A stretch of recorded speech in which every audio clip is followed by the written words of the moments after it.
Hey everybody, this is Jake from Jake of All Trades, and today we're going to show you how to lift and support a car the safe way. So let's go check it out. So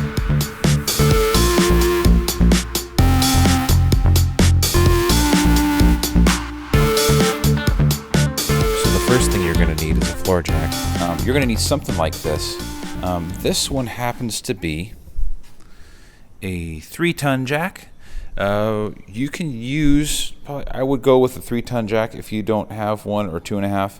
I probably wouldn't go anything less with 2.5. And now you may say, well, my car doesn't weigh that much. It doesn't weigh 6,000 pounds. And that's probably true. And you're not lifting the whole car with one jack anyway up in the air, usually just a portion of it.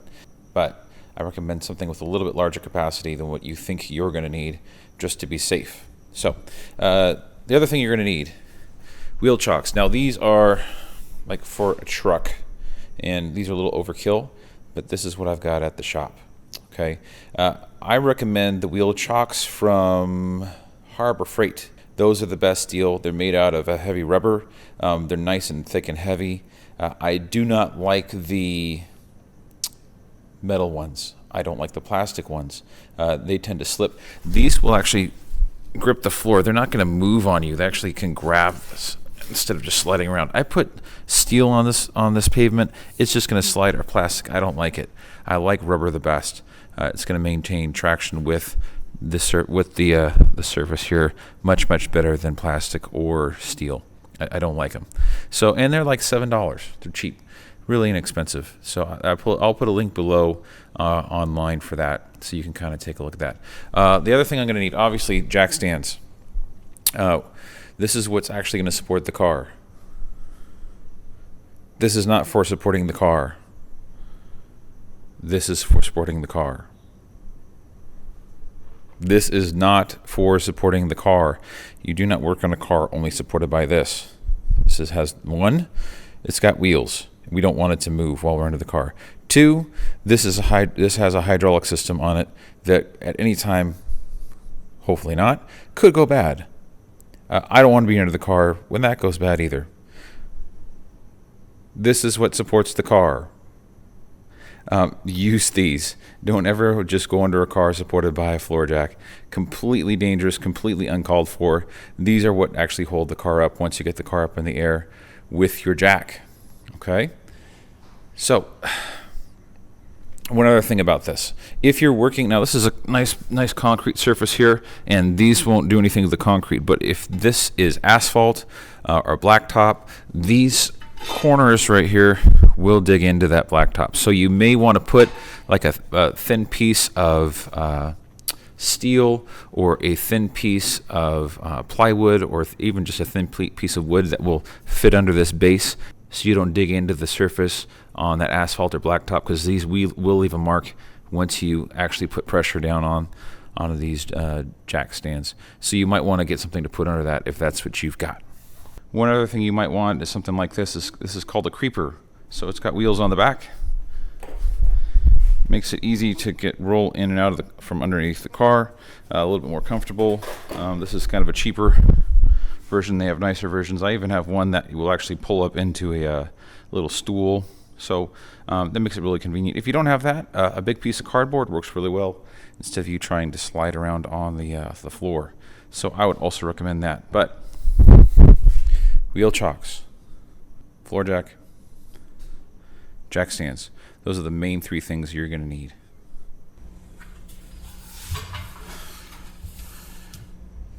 I don't want you ending up like Papa Ernie. Ooh, what? Yeah, Papa Ernie. Great video. Let's take a look.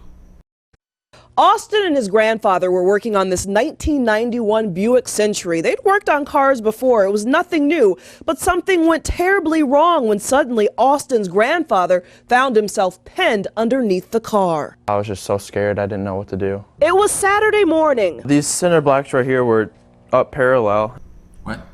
Cinder blocks? And the top end was up higher. Austin Smith and his grandfather, Papa Ernie, were at home trying to fix the brakes on this old clunker. The 91 Buick was propped up on cinder blocks, and Papa Ernie was underneath. I was inside, just like this, and you're pumping the brakes like this.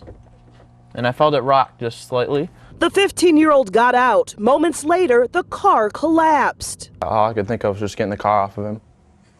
And that's what I did. The vehicle weighs over 2,000 pounds. Austin lifted the front end high enough for his 74-year-old grandfather to escape. How'd he do it? Even he doesn't know. I have no clue, probably out of adrenaline.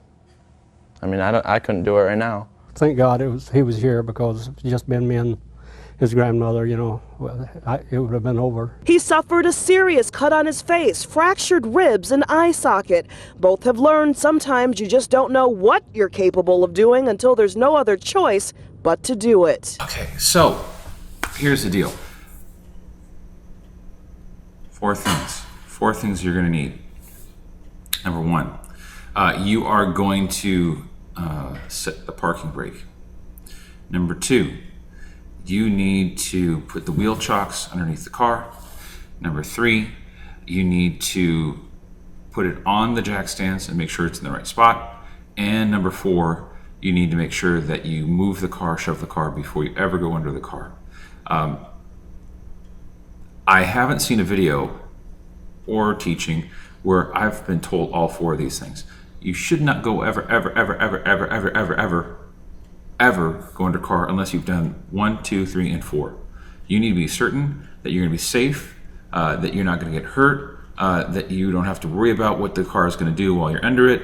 And if you do all these four things, there's never a guarantee. But I can be fairly 99.99% confident that that car is not going to be coming down on me, and I don't have to worry about it. So we're going to go do this. We're going to go set the parking brake. 2, put the wheel chocks behind the rear wheels. We're going to lift the front of the car. 3, we're going to put it on the lift points with the jack stands. And 4, we're going to go move the car, and let's go show you how it's done. Okay, the first thing I'm going to do is set my parking brake. That's going to lock up my rear wheels. The next thing I want to do is chock my wheels. I'm going to put this behind the rear wheel, and that's going to keep it in place. I also want to put another one in front of this wheel if I'm on a flat surface. If the car is leaning back like this, I would want to put both. I would want to put a wheel chock behind this driver's wheel and the passenger wheel if I'm on a hill leaning back, or if I'm a little bit far going forward. I'm going to put both chocks in front of the rear wheel if I'm lifting up the front end. So, step 2, wheel chocks. Next, I want to lift up the vehicle, so I'm going to put it under the lift point. I'm going to show you where that is. And then we're going to lift. Again, once you make contact, go ahead and look under here and make sure you're in the right spot before you go any further. You're in the right spot, so go ahead and lift this up.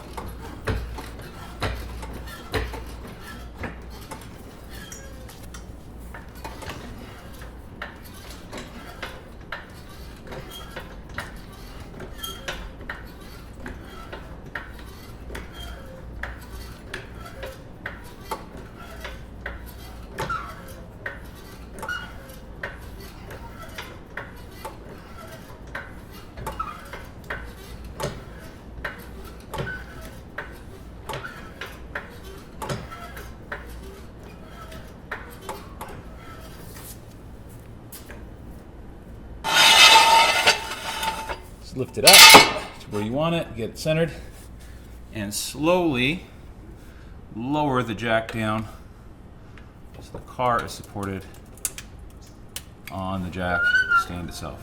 So you can go over to the other side and do the same thing.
And again, slowly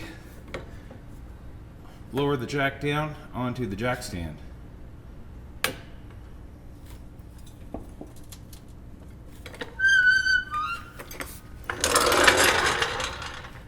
Now, one thing I want to point out, I want to make sure and look at both of these on the bottom, make sure they are flat on the concrete, make sure I didn't move the car or do anything weird.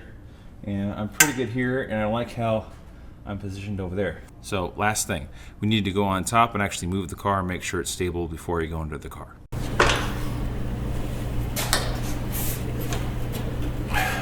The last thing we want to do is actually push on this bad boy. Make sure it's not going to go anywhere. We're not massaging the car, right? I want to give it a good shove and make sure it's stable. If it does fall down, I want it to fall down now, if there's anything wrong. But we've gone through 4 things. We've gone through setting the parking brake, number 1. We've gone through chalking the wheels, number 2. We've gone through setting the car on jack stand under the car, number 3. And number 4, we've actually pushed on the car before we go into the car. So let's go into the car. Okay, so now that we're up in the air, we can now go and look under the car and do what we need to do. Let's also, while we're under here, let's check out a couple different spots that we can support the car from and also lift and lower the car from. So I can use this subframe here to lift and lower the car from. I can also use it to support the car from with my jack stands. This goes all the way to this side, the subframe, to the right and to the back there. You can see it almost joins up right where the jack stand is. And then it goes to the other side too, on the driver's side, all the way to the back, almost where that jack stand is. And so I can use that, any part of that middle, I can use to support the car, put my jack stands there. That's a very good spot to use. Just be careful of any lines, fuel lines. I think this is a transmission line right here, that you're not bumping up against it, having the jack stand right next to it. But you can use any substructure under here that's metal to support the vehicle from. That also would be an option for you to use. So that's how we do it. This can be done safely, it can be done confidently, and you really don't have to worry about getting hurt or the car coming down if you follow these steps. It takes a little time. You got to go through the steps and make sure you're doing all 4. But if you're doing all 4, you're never going to have a problem, and you can be confident that the car is going to stay up and you can get your work done that you need to get done. Yeah, you're going to have to buy some equipment like jack and jack stands if you don't have one, but buying the right equipment is going to be something that's going to keep you safe and keep you confident in what you're doing. You can do this, and we'll show you how. If you have any questions or comments, love to have those below. If you like this video and you learned a lot from it, please, I would really appreciate it if you would share this video with your friends and like this video. That would also help me out tremendously. This is Jake from Jake of All Trades saying we'll see you next time.